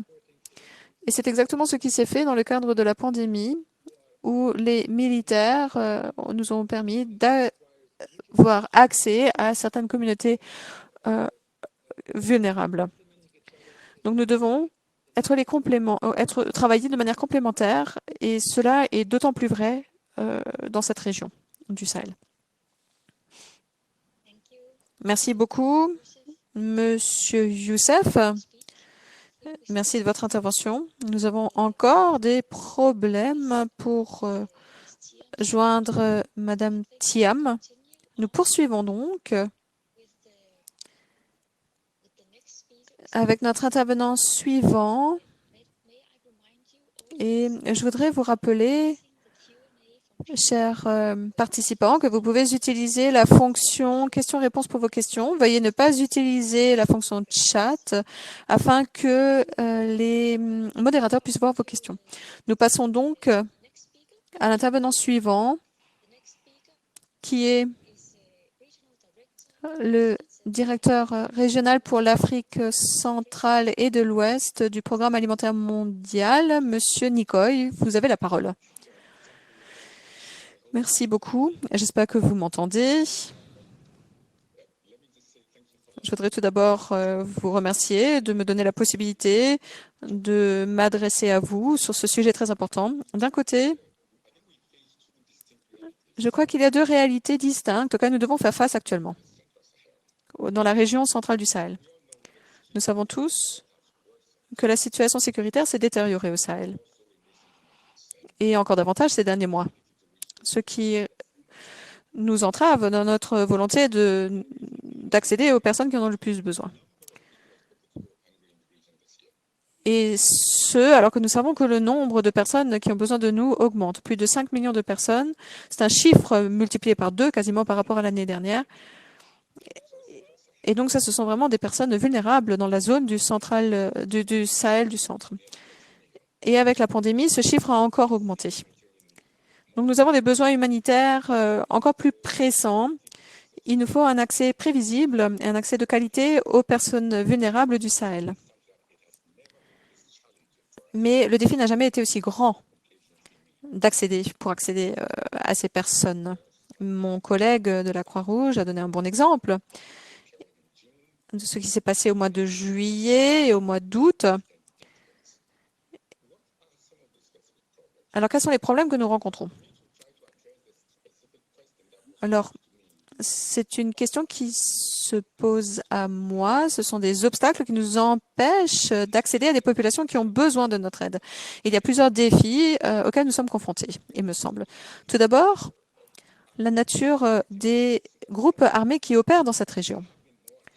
Il y a eu davantage d'attaques de la part de ces groupes qui visent de plus en plus les civils et visent directement également les humanitaires. Pourquoi?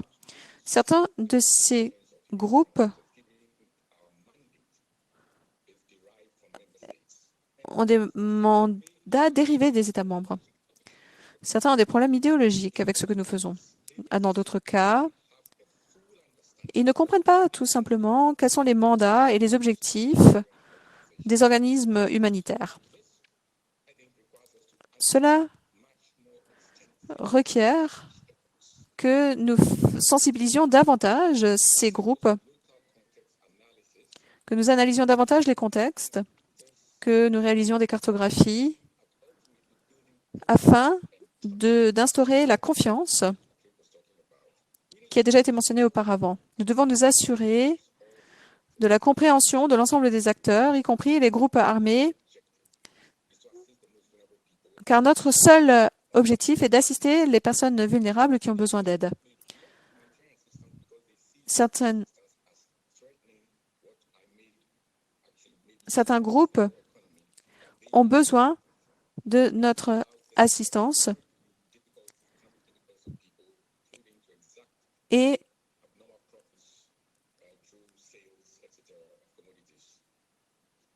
nos meilleurs alliés sont les communautés avec lesquelles nous travaillons.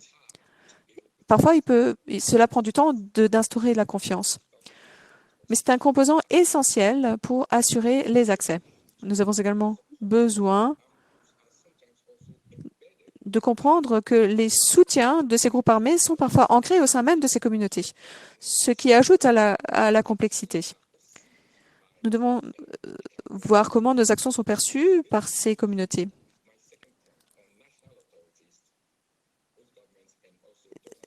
Les donateurs, les bailleurs, ont également un rôle essentiel à jouer.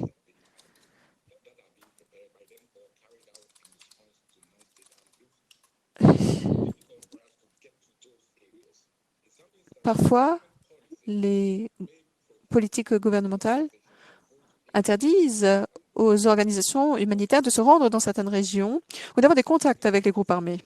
Dans certains cas, ils doivent utiliser des escortes militaires lorsqu'ils se rendent dans ces régions. Et, dans certains cas également, la conformité avec les exigences en matière de contre-terrorisme complique également les faits, comme Maureen, je crois, l'a mentionné.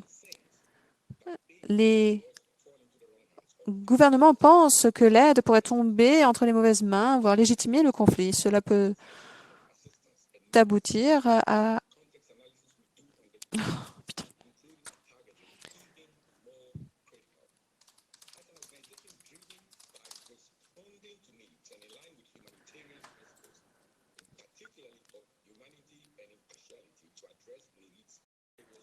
Bien évidemment, dans certaines régions, nous voyons également que certaines organisations ont besoin de mesures d'aide armée. Ce sont des solutions alternatives. L'utilisation d'escortes peut entraîner des perceptions de partialité. Nous devons nous assurer que toutes les autres options ont été explorées. Nous devons savoir, nous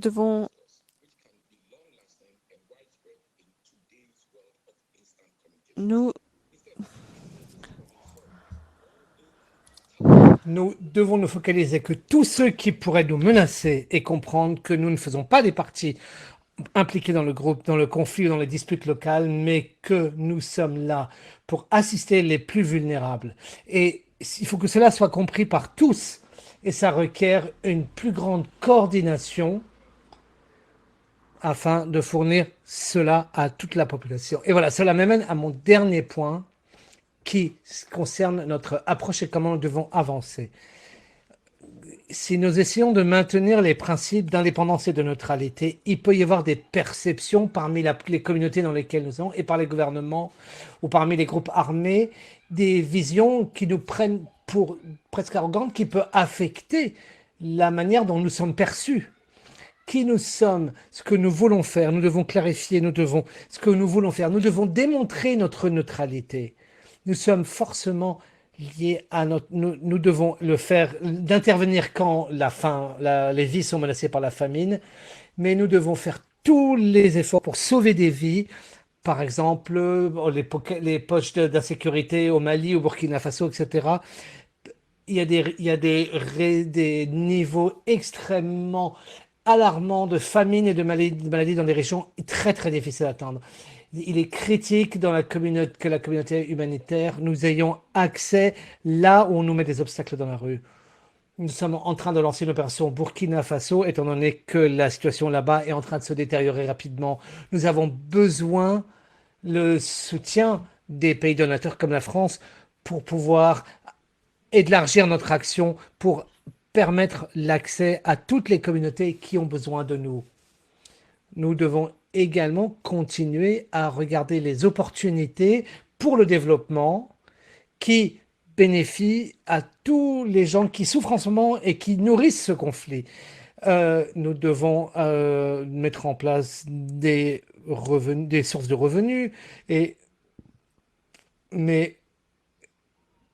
nous devons nous appuyer sur une vision partagée par toutes les forces sur le terrain et dans les zones de conflit, là où notre présence est contestée ou quand il n'y a pas un ordre du jour partagé, je crains que nous allons devoir nous limiter purement à notre rôle humanitaire afin de garantir notre neutralité.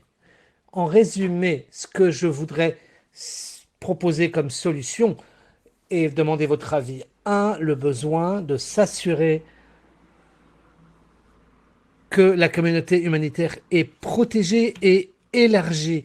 Ça doit se faire de manière formelle et informelle, dans des structures formelles et informelles. Deuxièmement, d'optimiser l'accès, de faciliter un accès amélioré. Nous devons permettre un accès facilité. Il faut renforcer les coordinations civiles.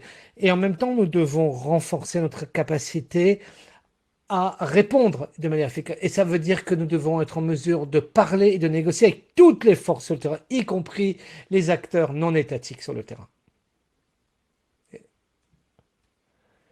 Et nous devons également que les gouvernements comprennent notre mandat humanitaire et nos principes d'impartialité et de neutralité. Donc, il faut que les États donateurs nous soutiennent. Désolé, vous allez devoir s'arrêter là. Merci beaucoup de m'avoir écouté.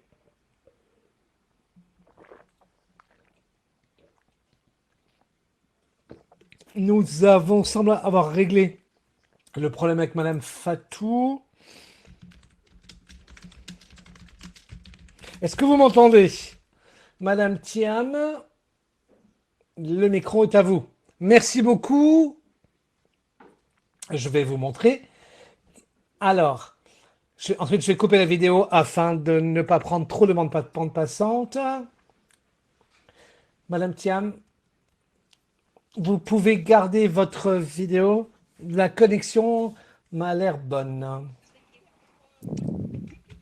Merci beaucoup de me permettre de m'exprimer et de participer à cette réunion si importante. Tout d'abord, je voudrais souligner le fait que nous ne devrions pas percevoir la MINUSMA comme une mission de force, car au sein de la MINUSMA, il y a également des civils qui travaillent sur la cohésion sociale, les droits humains et d'autres problèmes, la protection des civils également.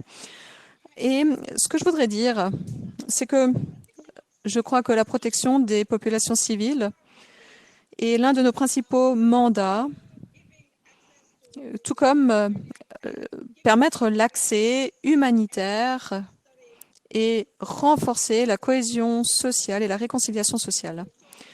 Ce faisant, je crois que nous essayons de définir des stratégies d'intervention, d'interaction avec la communauté humanitaire et nous adoptons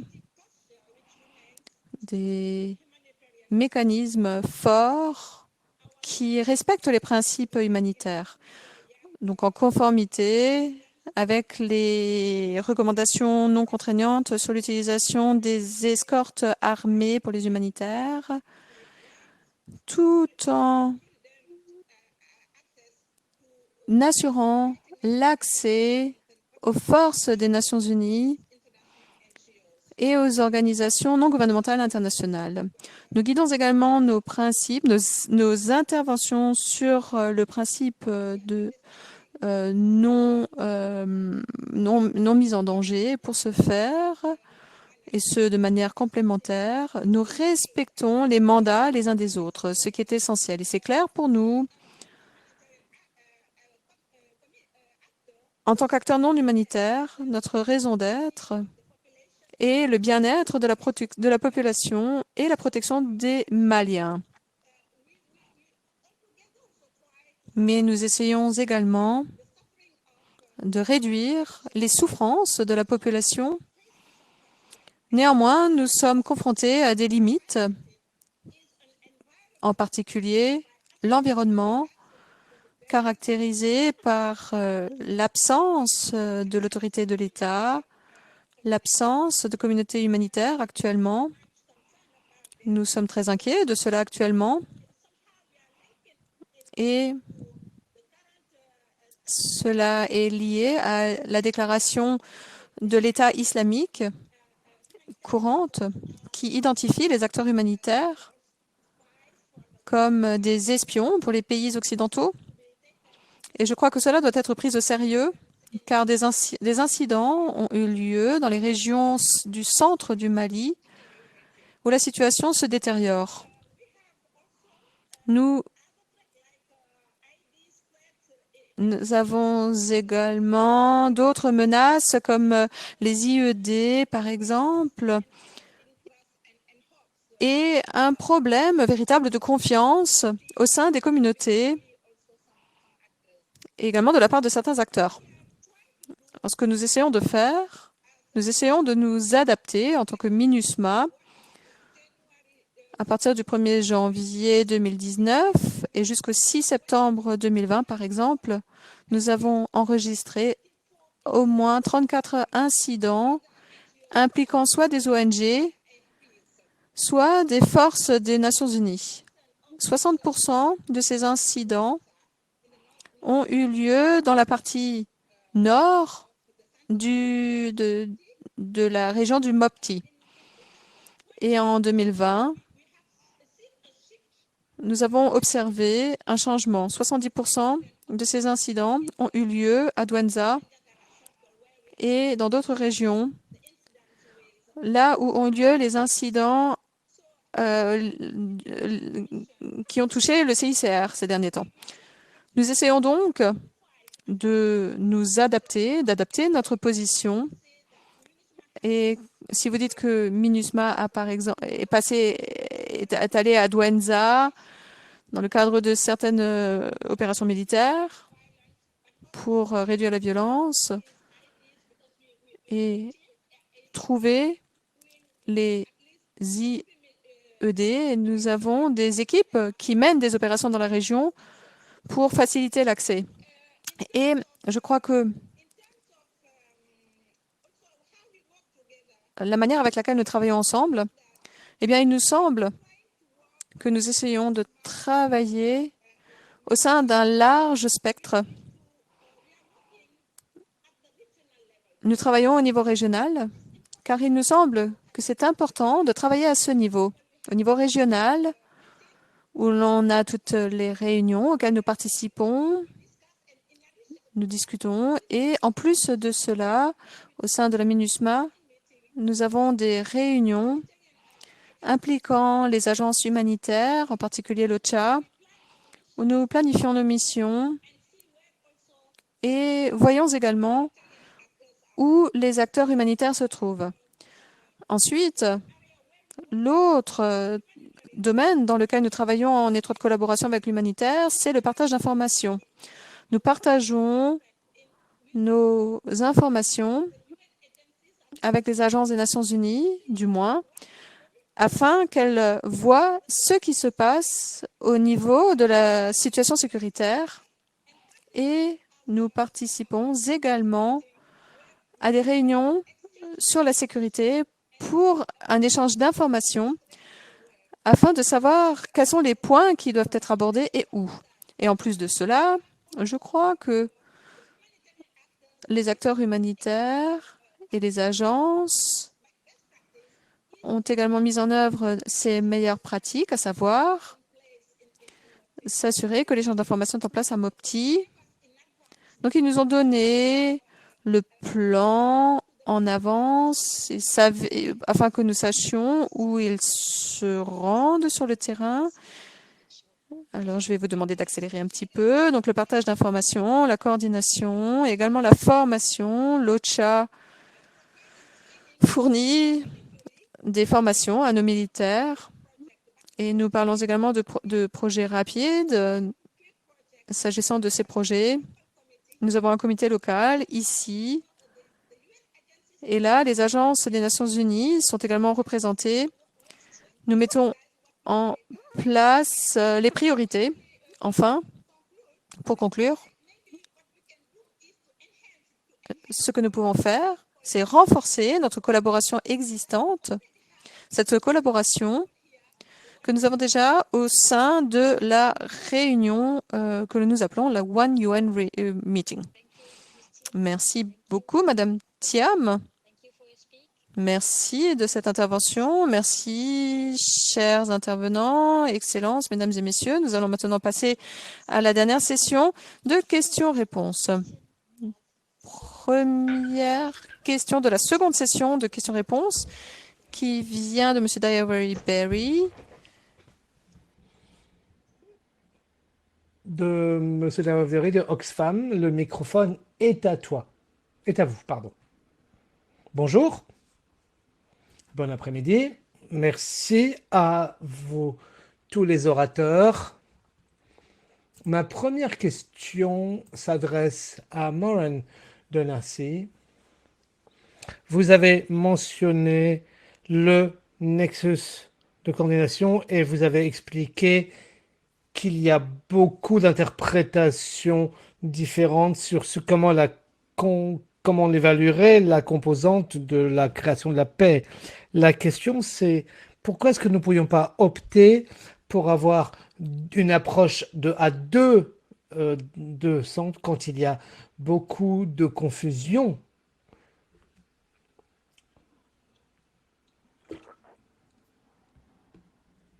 Si je me base sur l'expérience du Mali ou du Forum international des ONG, d'adopter une approche à deux voies plutôt qu'à une approche à trois voies.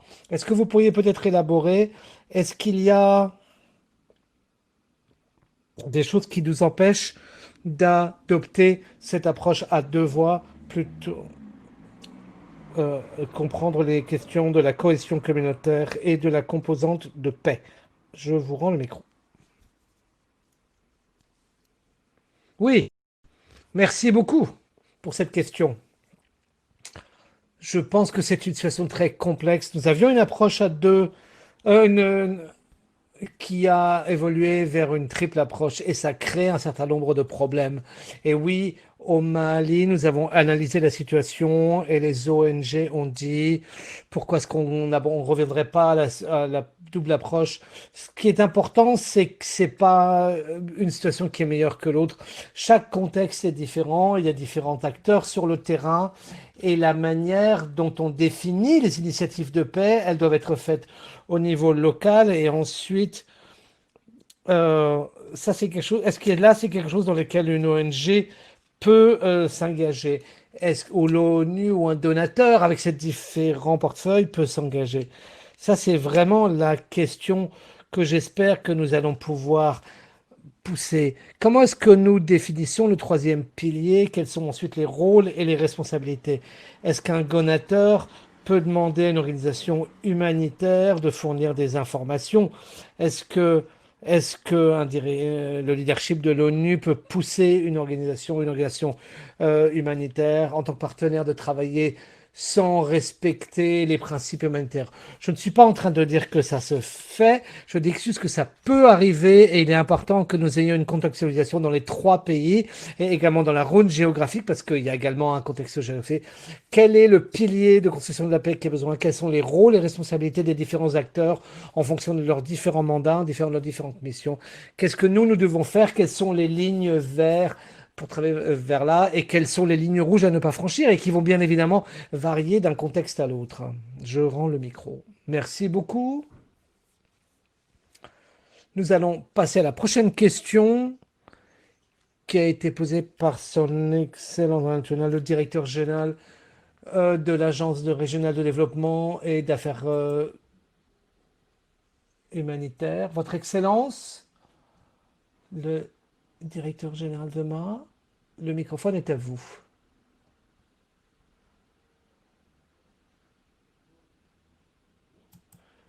Nous allons vous donner le micro.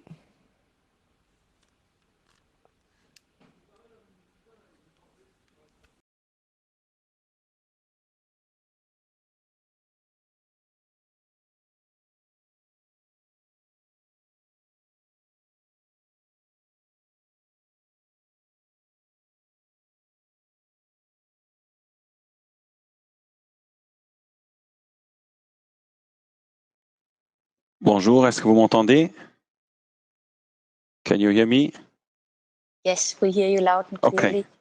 Merci beaucoup. Donc, je vais parler en français. Donc, merci pour les discussions intéressantes. J'aimerais brièvement poser une question, peut-être en relation avec ce qui a été dit par Patrick Youssef, que je salue au passage et que j'ai eu le plaisir de rencontrer au Niger, mais aussi des questions ou des points soulevés par Chris Nictoy et la MINUSMA à Mopti. Donc, juste très brièvement, le Luxembourg est engagé dans les trois pays du Sahel depuis plus de 20 ans, pour certains pendant 30 ans, de manière très conséquente. Et nous sommes aujourd'hui extrêmement inquiets sur la sécurité et la sûreté de notre personnel en matière de développement, mais aussi des acteurs humanitaires, mais aussi inquiets sur les populations locales et les communautés. Donc, nous avons adapté nos programmes et projets. Nous avons intégrer beaucoup plus d'aide humanitaire dans nos programmes. Nous travaillons avec le Danemark, par exemple, sur une stratégie opérationnelle pour l'eau et l'assainissement au Niger. Nous soutenons INSO, l'appel de Genève. Nous soutenons UNHAS, donc le Air Support, et nous soutenons l'OCHA au Mali. Donc, juste pour revenir à la question, face à la complexité d'intervenir qui a été soulevée à maintes reprises, et aussi face à la prolifération des groupes armés. Donc, dans le temps, il y avait quelques groupes, on les connaissait, on connaissait leurs revendications. Aujourd'hui, on a affaire avec toutes sortes de groupes armés, comme il a été aussi dit parfois, issus des communautés. Quelques-uns sont purement des criminels. Donc, comment est-ce que nous pouvons négocier efficacement l'accès humanitaire avec voilà ces nombreux acteurs avec lesquels, pour certains, on peut négocier, et d'autres, comme a été dit aussi par un représentant du Niger, qu'il faut tout simplement neutraliser, hein, avec lesquels qui sont des purs criminels et qui n'ont aucun intérêt à une stabilisation ni à une négociation. Donc, la première question, comment est-ce qu'on peut efficacement négocier avec tous ces groupes différents? Et la deuxième question, qui est liée à la durée prolongée des conflits et des crises. Donc, les acteurs humanitaires sont sur place parfois aussi pendant des dizaines d'années. Donc, comment vraiment mieux coordonner nos actions, comment collaborer. Donc, il a été mention des plateformes. Et donc souvent on parle de la complexité de la coordination civilo-militaire, et on parle toujours je trouve pas le mot maintenant, de convois et de sécurisation armée des convois. Mais est-ce qu'il n'y a pas d'autres manières où on peut mieux collaborer avec les services militaires, notamment en ce qui concerne l'analyse, l'échange d'informations, le data dont on a besoin? Donc, est-ce qu'il y a, à mon avis, est-ce qu'il n'y aurait pas d'autres moyens de mieux se coordonner qui ne sont pas forcément liés à des escortes armées? Voilà, le nom me revient, mais à d'autres niveaux. Merci beaucoup.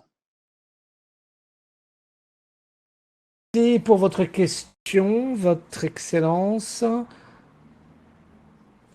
Donc, si j'ai bien compris, c'était une question qui s'adressait à l'ensemble des orateurs. Est-ce que quelqu'un veut répondre?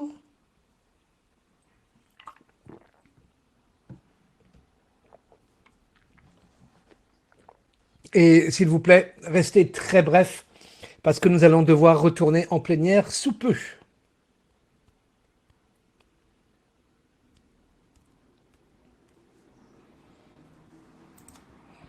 Madame Tian.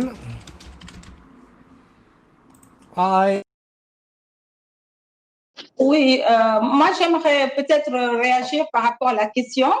Comme je l'ai souligné, bon, j'ai pas eu beaucoup de temps, mais au niveau de Mopti, ce que nous faisons avec les humanitaires, je pense qu'on fait beaucoup de partage, par exemple au niveau du One UN, où on a beaucoup de, on a défini des axes stratégiques sur lesquels nous travaillons. Comment on peut se complémenter. Ces axes stratégiques tournent autour de la cohésion sociale, protection des civils, etc. Communication, comment on peut travailler ensemble tout en respectant le mandat des uns des autres, sans pour autant faire l'amalgame. Je pense que c'est ce que je pouvais dire par rapport à cette question. On travaille sur autre chose. Par rapport à information sharing, comme j'ai dit, je pense que c'est l'une des rares missions quand même qui partage l'information, parce que tout ce qui est sécuritaire est partagé au niveau avec les agences. Quelqu'un a parlé aussi des QIP, c'est pas votre question, mais les QIP, nous, on soumet les QIP. Si par exemple, si le QIP a un aspect humanitaire, on soumet aux différents clusters pour qu'ils se prononcent. S'ils n'interviennent pas dans la zone, c'est là où la MINUSMA va intervenir. Donc ça, c'est établi depuis longtemps et je me rends compte qu'on revienne encore sur la question. Mais à notre niveau, vraiment, il y a une très bonne collaboration en termes de complémentarité dans l'action. Juste vous donner un exemple. Par exemple, à Ouagassogou, il y a eu des massacres. La MINUSMA, les populations étaient sur le point, malgré l'assistance humanitaire, étaient sur le point de quitter. Elles ne voulaient plus rester là-bas parce qu'il n'y avait pas de sécurité. La MINUSMA est venue sécuriser, les populations sont restées. La MINUSMA en collaboration avec les forces de défense et de sécurité nationale. Donc, je dis que je pense que quelque part, il y a une complémentarité qui peut se faire sans pour autant entrer dans le domaine des uns des autres. Je vous remercie.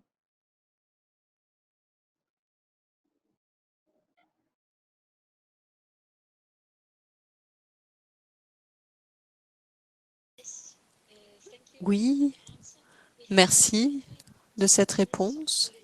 Il nous reste très précisément 2 minutes pour la dernière réponse. Je vous en prie.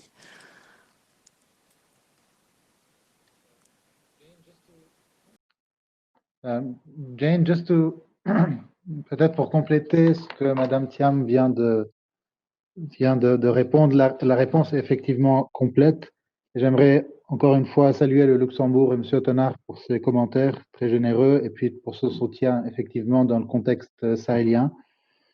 Juste rajouter un point très essentiel, c'est que si nous avions la recette pour la réussite, on aurait effectivement sorti de crise il y a très longtemps et que le problème qui persiste effectivement n'est pas celui seulement d'une action humanitaire, c'est pas la solution humanitaire n'est pas la seule solution aujourd'hui qui est nécessaire, mais plutôt une corrélation des objectifs politiques, sécuritaires, humanitaires, mais surtout de développement. Et cela implique effectivement un appel courageux de la part de tous les acteurs vers d'autres acteurs de développement justement, qui feront effectivement la partie que les humanitaires n'arrivent aujourd'hui pas à faire, ou parfois qui poussent les humanitaires à sortir de leur cadre ordinaire pour assurer justement une meilleure cohésion sociale.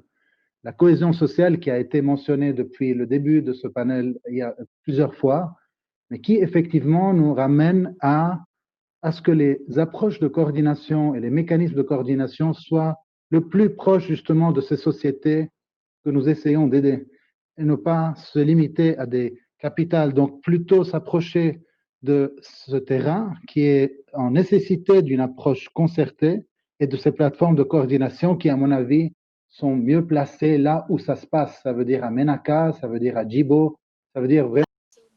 Désolé, je suis vraiment désolé de devoir vous couper la parole, mais nous avons plus de temps. Nous allons devoir bientôt très vite revenir en plein air. Merci beaucoup les orateurs, vos excellences, pour toutes vos questions, pour toutes vos réponses.